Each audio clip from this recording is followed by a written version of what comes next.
anak niya sa Bulacan ay abaw. Te.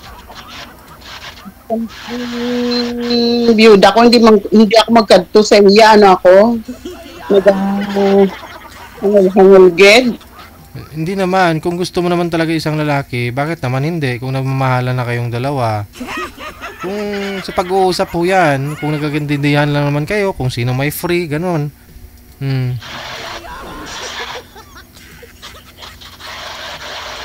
Kung busy po siya sa trabaho, ikaw walang trabaho, hindi ka pumunta sa kanya para may trabahuin ka sa kanya.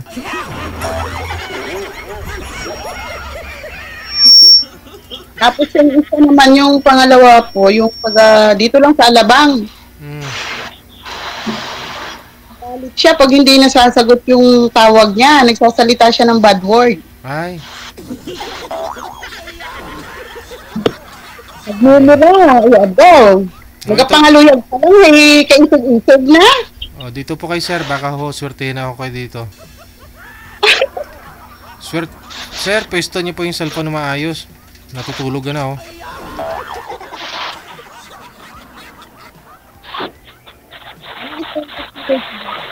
Ma'am Dina, ano pong ginagawa po niya ngayon?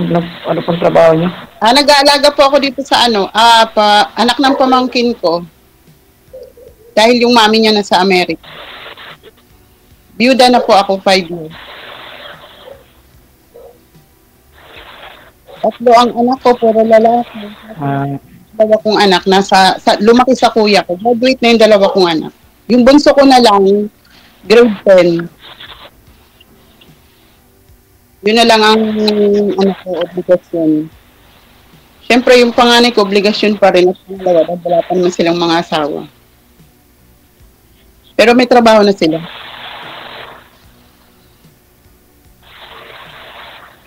Kayo, sir, anong status niyo sa buhay? Dati may asawa, ngayon hiwalay na po. Hiwalay. Saka, trabaho sa guardia, security. Kayo po ang security guard? Opo. Ilan taon? 48. 48. Kaya pala inuopo mo ako. 50 na ako. Hindi, ganun lang. 50. Okay na po yun. Ano sa edad.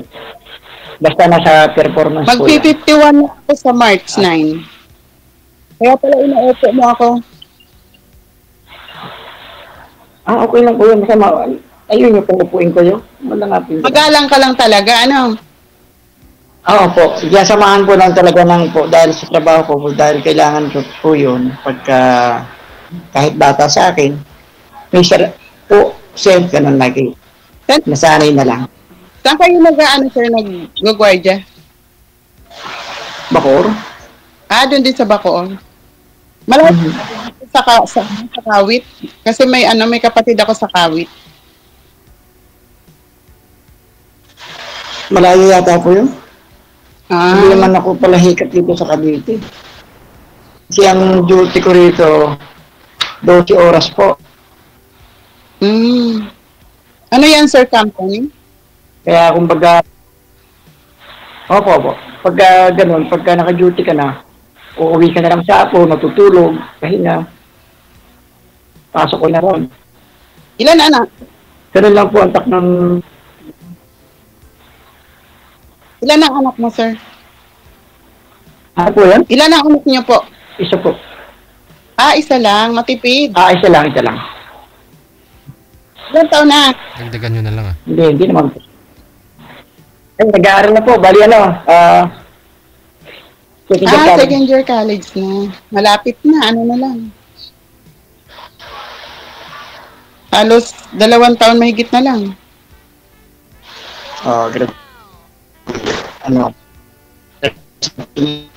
Ilan taon na kayong hiwalay sa mga asawa mo?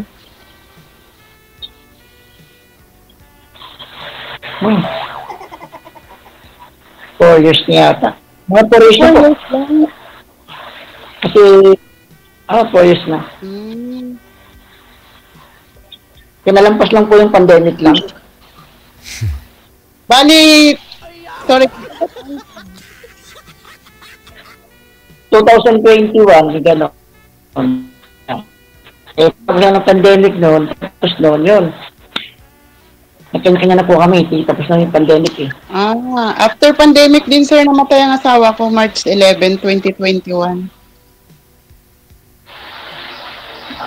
Pinalampas lang talaga, no? Kasi mahirap din After pandemic po, nagkasakit siya, tapos pabalik-balik kami sa hospital. Tapos ang bilis. Ano po, kaga? Emphysema. COVID din po ba? Hindi po. Emphysema. Sa baga. Naninigarilyo ka ba? Wala. Hindi po. Hindi po sa akin yung sikat. Ba't hinigalayan ka pa ng asawa mo o kung mga bait? Ano po? Bakit hinigalayan ng asawa mo mukha ka naman ng bait? May kanyang pride po yan eh. Kumbaga yung siguro hindi lang talaga kami sa isa't isa. Hindi lang po yun. Kasama niyo po anak? Wala po, kasama niya. Hiwalay po kami ng lugar.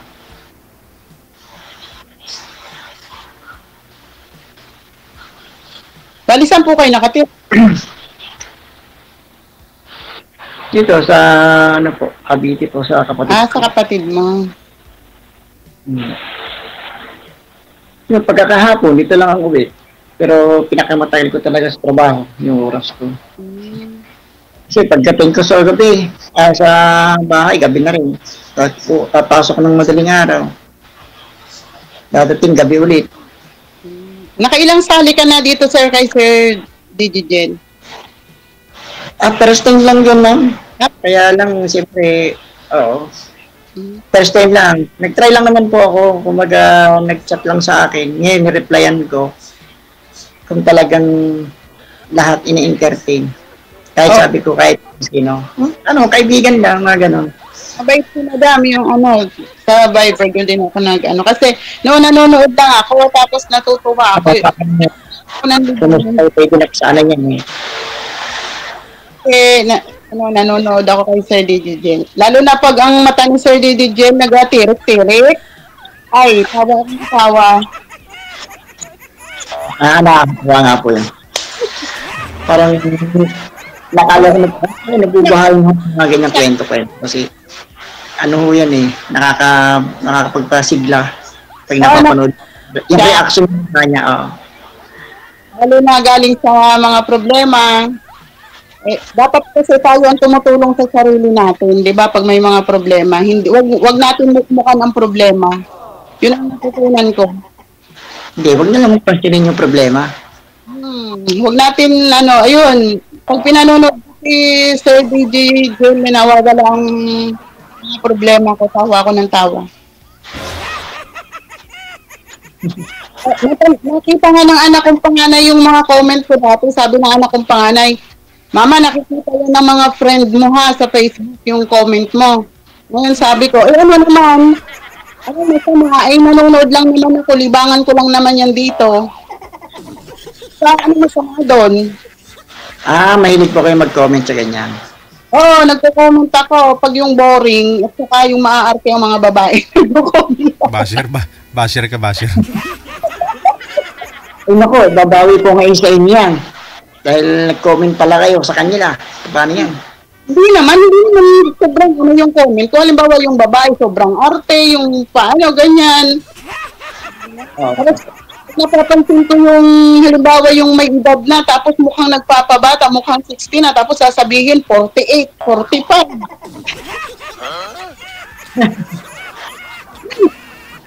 Sabi ko sa anak ko, libangan ko lang yan dito, nanonood ako, sabi ko ganyan, kaya nagko-comment ako, sabi ko sasali nga ako, hindi niya alam, nakasali na ako.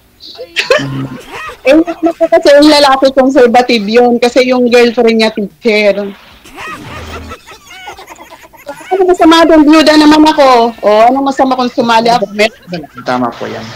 Ano ko nang kilala, may mga asawa, pero... Sabihin, wala. No comment. Masayahin kayo. Hanggang ngayon, wala pa rin po kayong nagiging love life niya. Wala na. Namatay. Pero parang alam mo yun, syempre sa tanda ko na ba namang ito sa mga pinagdaanan ko na sa buhay, hindi pwedeng padalos-dalos, di ba? Oo, tama po yun. Ako si Sharon, pasan ko ang daigdig. Kayo po si Sharon. Pasan ko ang daigdig. Naglalag po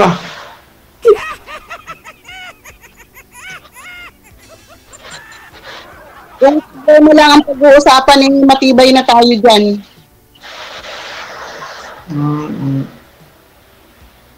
Kumbaga sa Bagyo, napagdaanan ko na yung signal number 5 na Bagyo.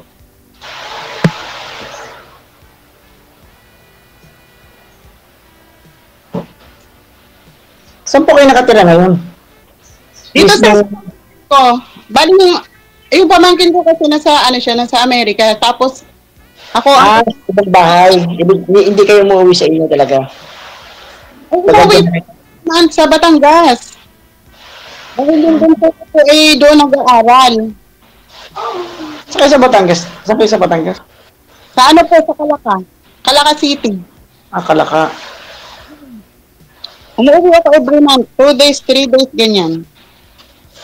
Parang pahinga na rin, ano? Hindi mo kayo pag-ibig sa trabaho niyo. Sa pahinga, pinaglalaba akong bunso ko. Ibig sabihin, pag umuwi kayo ng Batangas, pahinga kayo ng 3 araw. Tapos biyahe. Yun na silang day off ko, pero pinaglalaba ko yung bunso ko, ganyan. Pero syempre, obligasyon ko yun bilang ina. Opo. Dati kasi kasama ko dito yung bunso ko, dito siya nag-aaral. Kaya lang, naboboring siya dito. Sabi niya, Mama, babalik na ako sa Batangas, doon ako papasok. So, pinayagan ko na dahil grade 10 naman siya.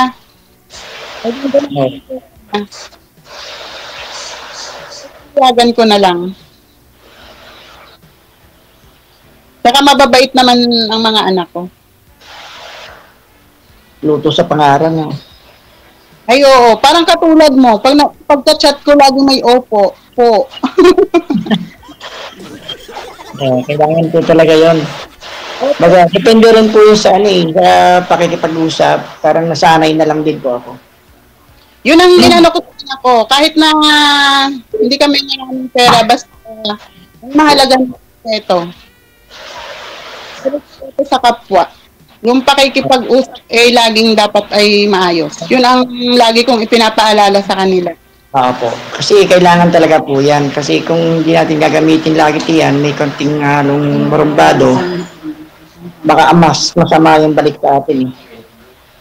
Unahan na lang natin sila kahit nakababata sila sa atin. Yun talaga ang hindi ko naman sinabing perfectong tao ako. Yun lang inaano ko sa mga anak ko. Siyempre, nagkakamali din ako, tao lang din naman ako, di ba?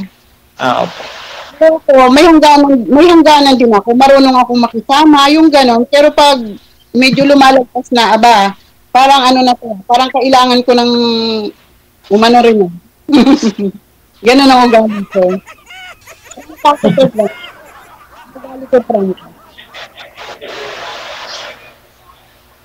Hilongga din ako kasi yung nanay ko, Istay-Iloilo. Wala ako ng Batangas. Batanggenyo. Kaya malambing din ako, pero depende. Malambing ang pagkatikalon? Depende sa lambing. Depende sa lambing. Pero yung tubong Batangas talaga kayo? Hindi po, yung asawa ko ang taga Batangas. Kaya parang naging taga Batangas na ako. Wala kayong ponte, Yung panganay ko, 28 years old na nung June 14. Pag nakita ko ng Batangas, nagiging Batanggenyo din ako. Wala Ala? Taga Mindoro. Ikabanas baga si DJ. Napansin ko lang po sa inyo, talagang ano, yung napaghandaan nyo talaga yung gabing to na may kausap kayo, no? Kasi Bakit kanina napansin ko yung lipstick nyo, medyo marami pa, naubos na. Chip-chip nyo. Kanina makapal pa. Oo nga eh. Pero okay naman po yan para mawala yung, siyempre tayo, first time lang natin. Yan, medyo Alam mo ba kaligayahan na ng babae ang lipstick? para yung apo ng nanay ko, Kadang yung sa mga ganyan. Nahalongkat ng pagbag. kaligayahan na yan ng ng isang babae ang lipstick. May pamangkin nga ako kahit nasa bahay lang, naka-lipstick eh. Kahit hindi umalis, naka-lipstick. Tama po yan. Kaligayahan na yan ng isang babae.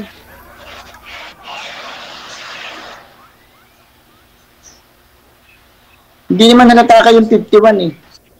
Ay, salamat. Oo nga po, kasi yung dating nyo, blooming kayo kahit gabi na. Alam mo sir, pag makakachat ko kita hanggang December, mapapapasko kita. Yun, no? Dahil ako. Hindi na po, alam niyo po, kung yung bilang magkakaibigan lang, sige tayo. Iisa lang naman ang ugali natin Pilipino eh. Kung ano yung binabalik sa atin, balikan mo lang din ang kung anong tama. Yun lang naman po yun. Kaya sinabihan ka ni sir na ma-cute ka, sabihan mo na rin na cute siya, ma'am. Ganon. Ay, hindi ako nga. pag sinabihan ng cute, baka sabihin ni sir ay, ma'am, magpa-no sleep ka muna. Ayun, tanggap ko pa yun. Tanggap ko yun. Hindi ako tumitingin sa kung ano yung uri ng tao, ano yung tsura niyan. Basta mahalaga po, maganda siyang makipag-usap. Tama yan, sir. Marami akong ganda lang. Ayo. Hanggang ganda lang. Eh, pagdating naman sa pamumuhay, ito pa ay hindi kayang gawin.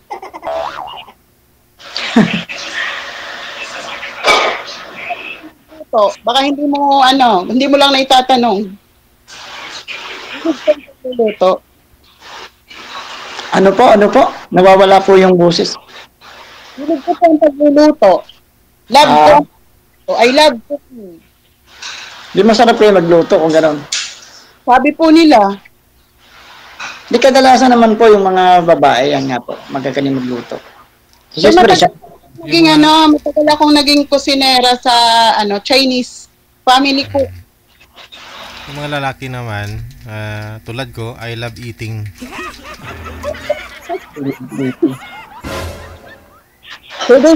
Naman halata nga. Dahil ikaw naman ang ganda ng katawan mo, hindi naman halatang mahilig kang kumain.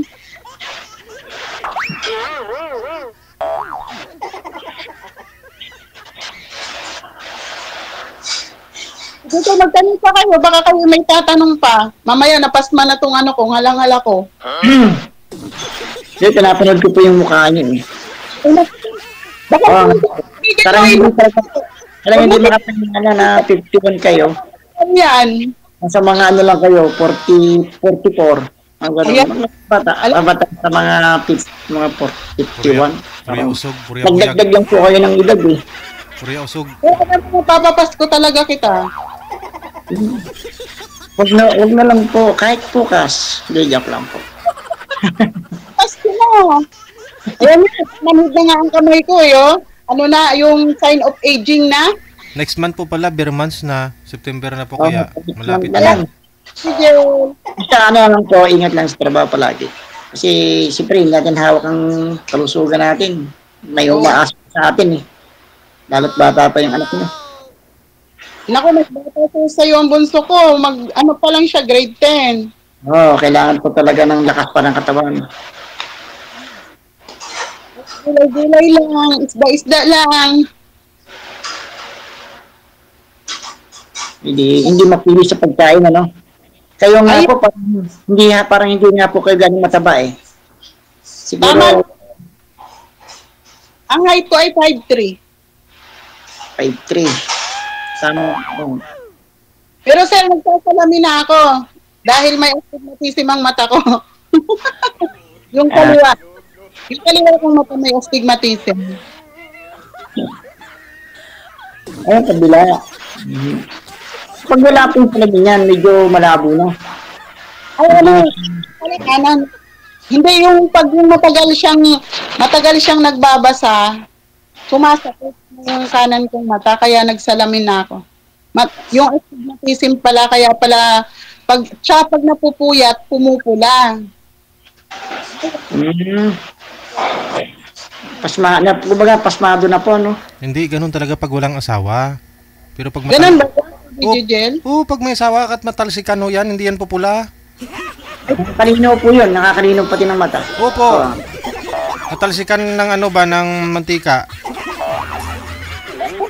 Ako ng parang sa Jel.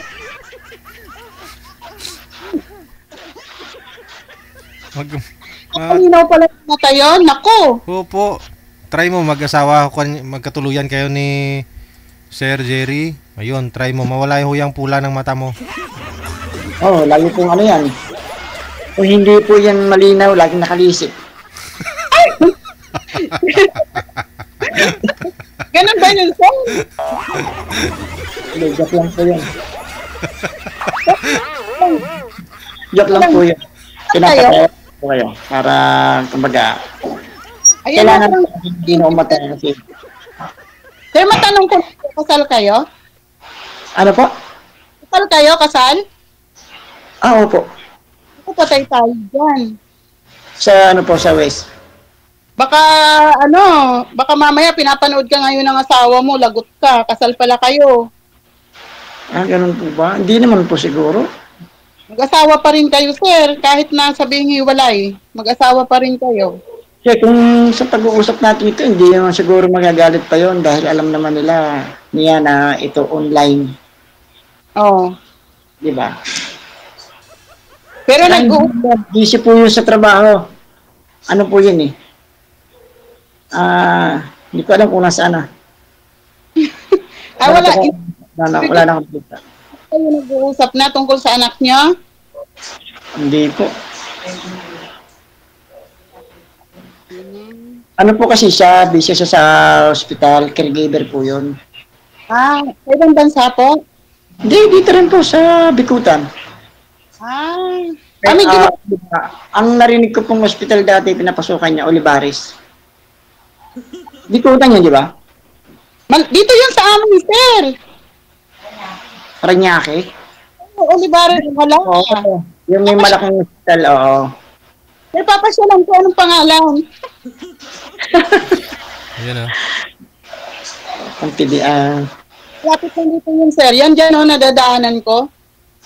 Malapit sa inyo. Sige, magpa-hospital kayo. Baka mamimit niyo yun. Ayoko hospital, sir. May phobia na ako sa hospital. Ayoko na ng hospital. Inabot nga niya yung pandemic nun eh. Kasi ang kwento niya palagi, lagi siyang yung sa frontliner ba, sa emergency room, siya yung tumatanggap ng mga may COVID daw. Ay, siyempre, di ba, tumatanggap siya ng may COVID. Natapos na yung COVID, yun, wala na kami, hiwalay na. Ay, nako. Ganun po talaga eh. Hindi talaga nauukol sa isa't isa, kaya nag-separate na. Ako naman, sir, ikaw ang kasalanan. Hindi naman po. Kasi hindi lang din naging maayos ang... Dahil hindi nakaka-uwi sa'yo. Ay, hindi na. Busy ko parehas eh. Busy baka parehas. Nung hindi na umuwi sa'yo, dyan ka na lang, huwag ka nang umuwi dito. Pwede hindi ka nang umuwian. Aywan ko lang po. Pero okay naman po okay din naman po na hindi na kayo magkita. Kasi puro away lang po. Ay, ganon. Ay, sorry po. Ako, baka magalit sa akin ng asawa mo. Ini-interview ko ang buhay nyo. Change topic. Change topic. Magalit sa akin ng asawa mo. Dahil pinag-uusapan natin ang buhay ng dalawa. So, sa asawa niya. Maganda nga yan. Naman siya. Dahil hindi naman natin nabanggit yung name niya. Okay lang po yun. At least, kung magkita ko kayo ng asawa ni Sir, sabihin niya sa'yo, sabihin mo sa kanya, huwag ka na magpaliwanag, kilala na kita.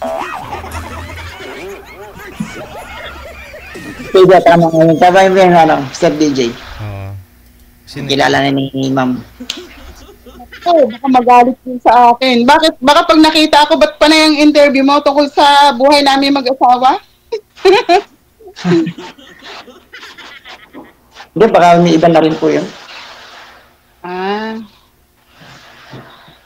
Okay lang po yun kasi alam mo naman tayo, saglit din ang buhay natin sa mundo. Naghahanap tayo ng ibang ligaya. Parang ganun po yun. Correct. ako sir, ayoko ng saglit lang ang buhay ko sa mundo. Gusto ko tumagal pa. Gusto ko makita ko pa ang mga apo ko. Mga 100 years po. Huwag lang po masyadong natatagal. Mga 100 years kaya pili po ako sa inyo. Ako sir, gusto ko pang makita yung mga, gusto ko pang umabot ng 95, kahit wag naman 100. Ayoko naman Na po yung 100. Di ba yung sabi nga ni ng presidente natin, pag umabot daw ng 100, bibigyan ng cake. Nakakatanggap po kayo nun. Diba? Yun ang sabi ng presidente, hindi ko talaga makalimut-limutan yan. Pag umabot ka ng 100 years, bibigyan ka pa ng cake. O, di ba? Tapos, bibigyan ka pa ng pera. Ganun daw. Yun nga lang ho, baka tingin ni ma'am sa malabo na nga po edad yung mata ni ma'am ngayon, 51 pa lang eh. Pag 100 ho yan, umabot ng 100, tingin niya sa cake, baka putik, baka itapon lang. Eddie, wow. Kaya huwag kung kung 95 years old lang kayo, ipsakto nyo na, sayang din naman. sayang ang 100K? Ay, joke. 30,000, may kasama pang cake. Diba? Sa amin sa Batangas, 60 meron ng cake at merong gatas. Oh, meron pa Yung City Hall na. Hindi siya City Hall talaga, 60 years? 60 sir, meron ng anong tawag dito? Meron ng cake, merong payong, meron gatas. Calaca City, hindi ko lang babanggitin ang mayor kasi bawal. Pero ang mayor sa amin, napakabait. Calaca City. Hindi naman pera niya yun. Ay, baka nanonood ko ngayon yun. Sigurado. Ang mga estudyante sa amin, laging may financial assistance. Mabait. Napakabait yung mayor sa amin. Pati yung vice mayor. Hindi ko lang babanggitin ang pangalan, bawal. Dapat. Napakabait. Kaya ang gawin nila lang lagi kayong magsumba araw-araw o every other day. Kung tayo sir, wala akong ba, magluluto na lang ako at maglilinis at mag-alaga ng batang alaga ko. Hindi para magtagal nga po tayo, gusto nga po ninyo maabot yung apo nyo. Ha? Wala na ako sa tayo magsumba eh. Dito na lang sa bahay. Gulay-gulay na lang sir at isda-isda para humaba ang buhay. Oo. Ganun lang yon. Nandito ako sa kwarto, nagtago ako sa alaga ko kasi istorbohin niya ako, ibawal ang bata. Ilang taon na po ba yan, ma'am? 5 years old. Sus, bata pa nga. Baka Baka ho na paano na yon. Sir, may kasama ako. Sabi ko sa kasama ko dito ay bantayan mo muna at muna ako. Makikita chismisan. Ay, chismisan talaga. Pero, alam mo, hindi, may itatanong lang pa ako sa inyo ha. Tumatanggap kayo ng ligaw? Tumatanggap naman, sir. Wala namang masama. Kasi ako naman ay byuda. Ako naman ay malaya. Ngayon, hindi naman ibig sabihin na pag halimbawa tumanggap ka ba ng ligaw, yung sa Hilongga, biga na. Ano na po? Ano lang yun, kasama na yun sa buhay. Ano yun? Bigan. Kasi matagal ng ligaw, ano yun? Nangaharana pa siya o diretso na? Ano, sir? Ibig sabihin yung nandiligaw sa inyo, kailangan araw-araw yung pumunta sa bahay. Yung talagang nandiligaw talaga o diretso na po. Ano kayo? Yung ibig sabihin na patagalin natin to kasi nasa edad na tayo. Depende yun, sir. Kung alam mo, sir, ganito. Ito nasa public tayo sige po. taong siguro magagalit ang anak kong panganay kasi sasabihin nun, ang mama, nasa public, hindi ganun mga sinasabi. Sorry, anak ko. Alam mo ako kasi, minsan pag nakahiga ako, iniisip ko, paano kaya pagtanda ko? Paano kaya pa nag-asawa ang mga anak ko? Eh, ang anak ko po, dalawa lalaki kasi yung isa, nasa kuya ko, laki sa kuya ko, legal ano siya ng kuya ko. So, dalawa lang yun sa akin, yung panganay ko at saka yung bunso ko. Para yung lalaki. Eh ngayon, minsan nakahiga ako, yung parang nag-iisip ako, sabi ko, paano pagtanda ko, ganyan-ganyan, puro lalaki ang anak ko. Parang minsan, parang nangangarap pa rin ba ako na magkaroon ng makasama sa pagtanda. Ganun. Pero, ang gusto ko kasi, sir, yung sa maayos ba na paraan, hindi ba yung dahil hiwalay ka, byuda ako, yung, sige, kita tayo, ganito tayo, agad-agad, biglang ito na. Oo, pangit po yun. Parang sasabihin ng mga nakakita, hindi man lang kayo pumunta sa bahay ninyo. Nasa edad na kayo, di ba? Parang ganun. Pangit talaga yun.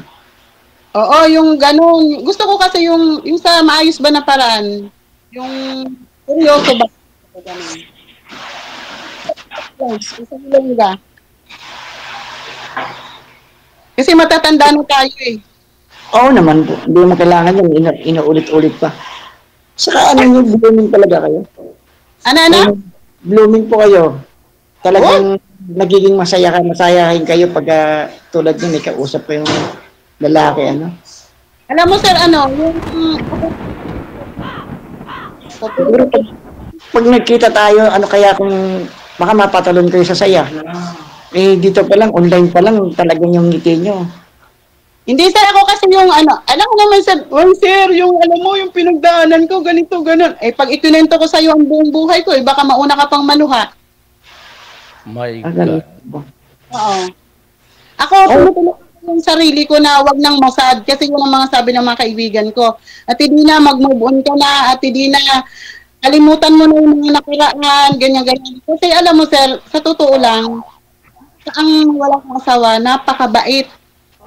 At naranasan ko yung medyo maginhawa sa pera pero naging bulagsak ako. Inaamin ko yun. Na nagkaroon ako ng aral. Hindi kayo marunong maghawak ng pera. Dati, pero ngayon medyo marunong na kasi mga barya na lang nahahawakan ko eh. Hindi ba kayo nag-i-scatter, mga ganun? Scatter, yung mga tinatawag na tong-its na sa cellphone, mga ganun. Hindi naman.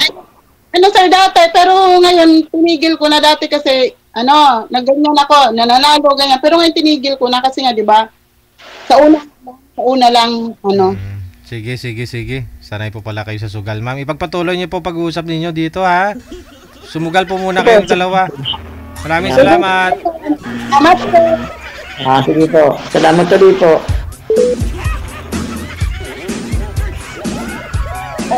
WTV Radio, powered by Gel FM 90.7. Tinigil ng pagsascatter. Bawal na mag-transaction kasi sa sa Maya at saka sa GCash. Naghahanap pa ng ibang e-wallet si Madam.